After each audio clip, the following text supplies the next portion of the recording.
ಏನು ಭಾಳ ಪಾಪ ನೀವು ದೀಪಾವಳಿ ನೀಕತ್ತ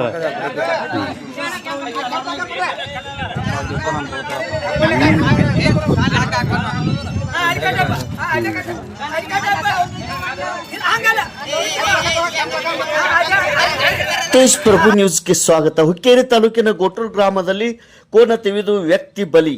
ರೈತ ದೀಪಕ್ ಬಸಪ್ಪ ನಗನವರು ವಯಸ್ಸು 53 ತನ್ನ ತೋಟದಲ್ಲಿ ಕೆಲಸ ಮಾಡುತ್ತಿರುವಾಗ ಕೋನ ತಿವಿದು ಪರಿಣಾಮ ಮೃತಪಟ್ಟಿದ್ದಾನೆ. ಇದು ಘಟನೆ ನಡೆದು ವಿಷಯ ತಿಳಿದ ಗೋಟೂರು ಗ್ರಾಮದಲ್ಲಿ ದುಃಖದ ಛಾಯೆ ಮೂಡಿದೆ.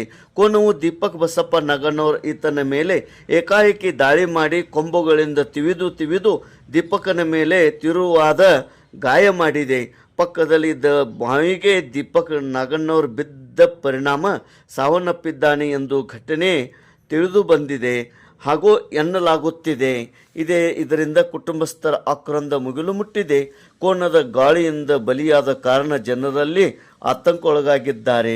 ಸಂಬಂಧಪಟ್ಟ ಸಂಕೇಶ್ವರ ಪೊಲೀಸ್ ಠಾಣೆಯಲ್ಲಿ ಪ್ರಕರಣ ದಾಖಲಾಗಿರುತ್ತದೆ.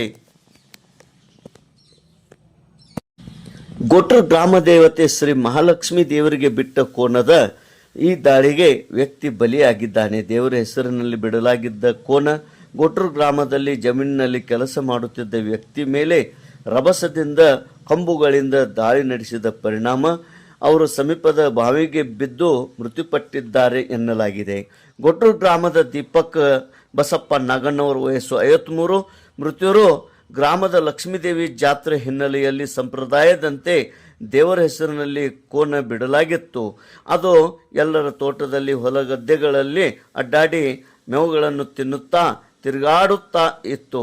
ಆದರೆ ಏಕಾಏಕಿ ದೀಪಕ್ ನಾಗಣ್ಣವರ ಮೇಲೆ ಎರಗಿ ಕೊಂಬುಗಳಿಂದ ತಿವಿದು ಆತನನ್ನು ಗಾಯಗೊಳಿಸಿದೆ ಮತ್ತು ಆತನು ಹೆದರಿ ಬಾಯಿಯಲ್ಲಿ ಜಿದ್ದಿದ್ದಾನೆ ಎಂದು ತಿಳಿದು ಬಂದಿದೆ. ಸ್ಥಳದಲ್ಲಿಯೇ ಮೃತಪಟ್ಟಿದ್ದಾನೆ ದೀಪಕ್. ಗುರುವಾರ ಜಮೀನಿನಲ್ಲಿ ಕೆಲಸ ಮಾಡುತ್ತಿದ್ದ ದೀಪಕ್ ಅವರ ಮೇಲೆ ಏಕಾಏಕಿ ಕೊಂಬಿನಿಂದ ಇರಿದು ಗುದ್ದಿದೆ. ಈ ರಭಸಕ್ಕೆ ಪುಟಿದು ಹೋದ ದೀಪಕ ಅವರು ಸಮಯದಲ್ಲಿದ್ದ ಬಾವಿಗೆ ಬಿದ್ದು ಮೃತಪಟ್ಟಿದ್ದಾರೆ.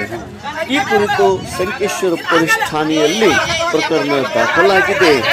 ದೀಪಕ್ ನಾಗಣ್ಣವರ್ ಇವರ ಕುಟುಂಬ ಈ ಒಂದು ದುಃಖದ ಸುದ್ದಿ ಕೇಳಿ ದುಃಖವು ಮುಗಿಲು ಮುಟ್ಟಿದೆ. ತೇಜ್ ಪ್ರಭು ನ್ಯೂಸ್, ಗೋಟೂರ್.